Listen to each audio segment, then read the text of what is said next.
Joe Biden's just weighed in, President Biden, to the debate over TikTok, saying he will sign a ban on TikTok if such a measure passes Congress.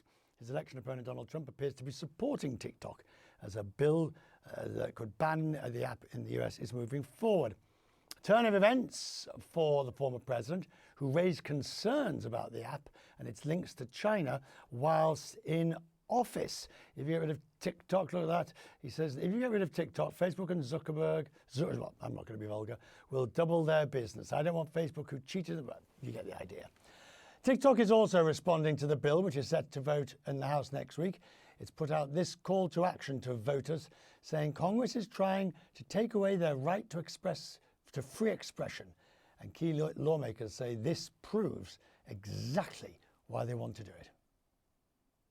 The pressure campaign that TikTok put in place today, where they forced a pop-up on the app that called members of Congress and also told a lie that we were forcing an outright ban, which this bill is not, proves the danger. They sort of prove the entire point. Imagine if those lies were allowed to spread on topics like our election or a foreign war. So that's what we're trying to guard against. And in our construct, users can continue to enjoy the app so long as we fix the ownership problem.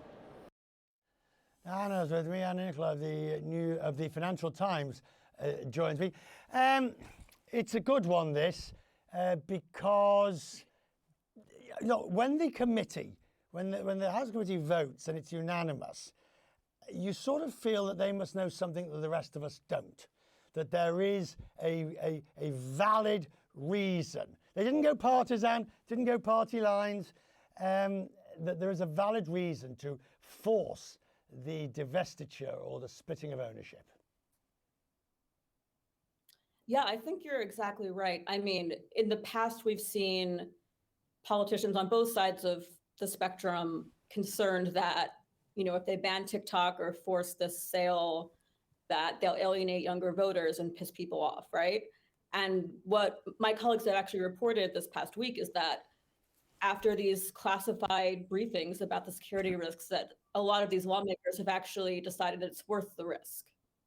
So, I mean, assume that they don't, that Biden will not divest and TikTok remains part of it.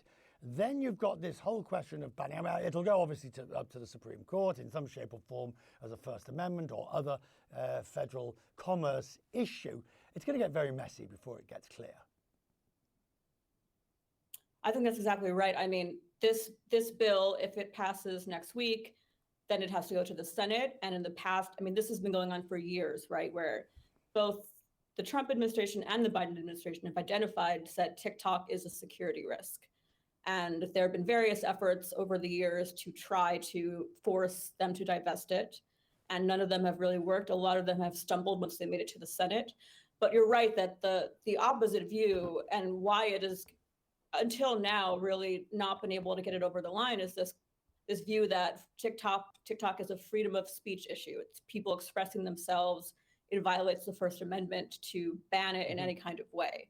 So that's what we're up against. It will definitely be messy. It's already very bizarre where you have, Biden and the White House are supporting this bill. And at the same time, Biden's campaign is posting on TikTok all the time now. Starting a couple months ago, he started posting on it. So it's a very strange situation. There's never been a scenario before where a Chinese company had this much influence in the US. And that's why you're seeing this play out the way it is. I think you've just summed it up beautifully. Thank you very much. I'm very grateful for your time tonight. Have a good weekend.